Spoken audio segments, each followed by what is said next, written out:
देखिएगा कक्षा 10वीं दीर्घ उत्तरी प्रश्न है और सबसे लास्ट में आता है, माध्यिक याद करने के लिए आता है।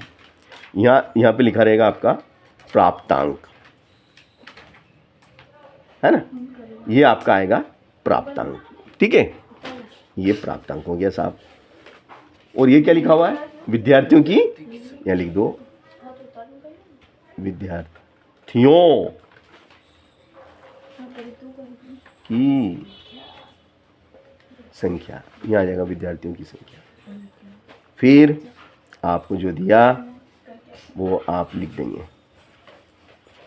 देखो प्राप्तांक को आप, जो प्राप्तांक है उसको आप वर्ग अंतराल भी कह सकते हैं, वर्गांतर भी कह सकते हैं, है ना।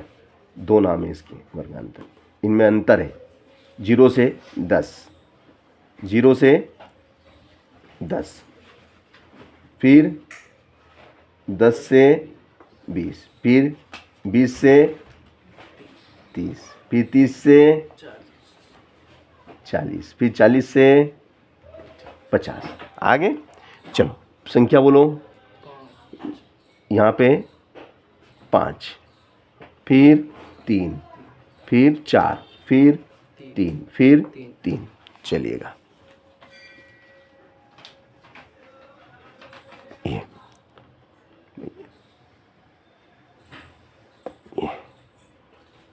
है ना।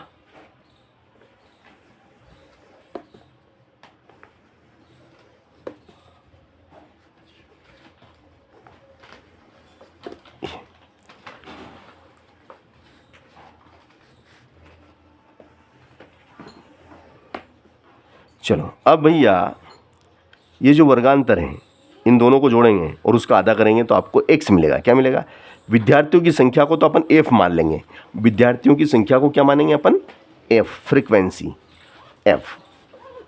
और ये जो निम्न सीमा 0 आपकी क्या है, निम्न सीमा लोअर लिमिट, 10 क्या है, उच्च सीमा अपर लिमिट। तो lower limit L1, upper limit L2, L1 plus L2 कैसे निकालेंगे, x कैसे निकलता है, x निकलता है L1 प्लस L2 बटे 2, मतलब 0 प्लस 10, 0 प्लस 10 बटे 2 बराबर 10 बटे 2, तो 2 से 2 पंजे 10। तो ये हो गया आपका x। तो इन दोनों को जोड़ा और उसका आधा हुआ तो 5। फिर इन दोनों को जोड़ो, 10 और 20 30, 30 का आधा कर दो 15। तो देखो 5 के आगे कुछ नहीं तो यहाँ 0 लगा दो। क्या लगा दो, 0 लगा दो। 0 5, तो 0 के बाद क्या है, 0 के बाद 1, 0 1, फिर 2, फिर 3, फिर 4, और पीछे सबके 5 लगा दो, 5 5 5 5 5। अब आपको क्या करना है, अब आपको भैया मेरे अब u लेना है। क्या लेना है, u क्या होता है, u जो x होता है उसका बीचों बीच का बिंदु, 2 इधर छोड़ दो 2 इधर छोड़ दो, तो ये बीचों बीच का है, बीचों बीच का। तो इसके जस्ट सामने 0 कर दो, यहाँ +1 कर लो, यहाँ +2 कर लो, ऊपर की तरफ -1 और -2 हो गया। अब f का u में गुणा करो, f का u में गुणा करेंगे क्या आएगा भाई साहब, देखो f का गुणा u में, तो देखो 5 का गुणा ऋण 2 में, 5 दूनी 10, 3 एकम 3, और ये कितना है 4, 4 का 0 में 0, 3 एकम 3, 3 दूनी 6। ठीक है ना। FU क्या निकल गया, ये आ गया आपका FU आ गया FU। ठीक है ना, FU हो गया। अब भैया देखिएगा ध्यान से, जो नहीं समझ में आए मेरे को बताइएगा, जो भी स्टेप नहीं समझ में आती है आप मुझे बताएंगे, मैं आपको पुनः वो स्टेप एक बार और रिपीट करूँगा। यहाँ तक क्लियर हो गया ना।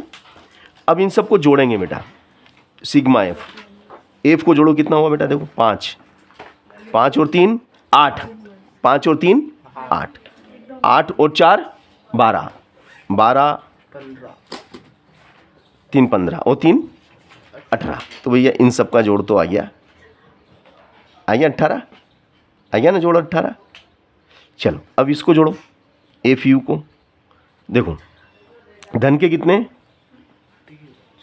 9, धन के 9 हो गए, धन के 9 और ऋण के कितने, 13, ऋण के 13 और धन के 9, ऋण के 13 धन के 9, ऋण के 13 धन के 9, मतलब ऋण चढ़ा, ऋण है मेरे ऊपर, कितने का ऋण है, 13 लाख, 13 लाख का ऋण है मेरे ऊपर, कर्जा है, ने धन 9 लाख, 9 लाख मैंने धन दे दिया, 9 लाख धन दे दिया। अब ऋण कितना रह गया, ऋण रह गया, ऋण 4 लाख।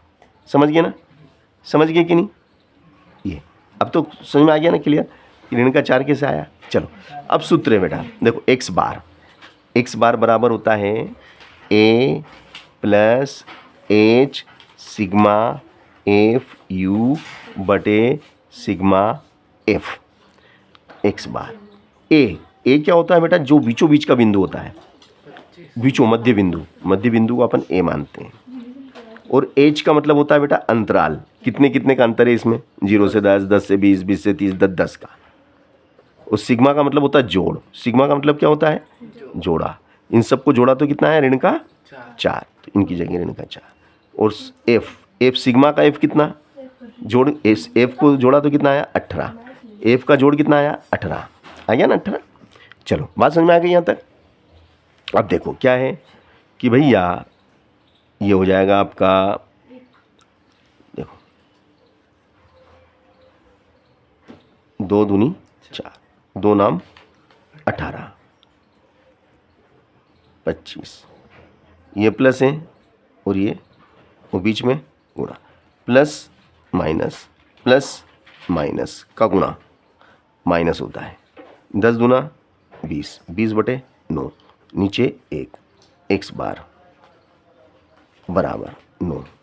तो इसका इसमें 25 नम में 225 माइनस 20 एकम 20, बचेंगे 205 बटे 9, 205 बटे 9। अब 205 बटे 9, तो 205 में 9 का भाग लगा दो, 205 में 9 का भाग लगा दो, तो एक्स बार बराबर 9 का भाग लगेगा 205 में, तो भैया क्या आ जाएगा, 9 दूनी 18, 9 दूनी 18, 10 में से 8 गया तो 2, इसने किसको दे दिया 0, पर से उतारा 5, 9 दूनी 18, बचेंगे 7, दशमलव मिल गई 0, 9 सत्ते 63, बचेंगे 7, 9 सत्ते 63, तो एक्स बार बराबर कितना आया, 22.7, फिर 9 सत्ते 63 है ना, फिर 7, तो 7, तो देखो ये वाला 7 5 से ज़्यादा है ना,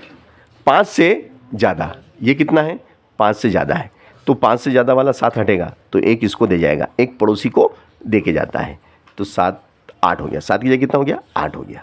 समझ गए ना, ये सार्थक अंकों की दृष्टि से ऐसा होता है। किसकी दृष्टि से होता है ऐसा, सार्थक अंकों की दृष्टि से ऐसा माना जाता है। सवाल अच्छा था, आ गया समझ में। तो ये सवाल मैंने आपको बताया, इसी को फिर से आप खुद करो बिना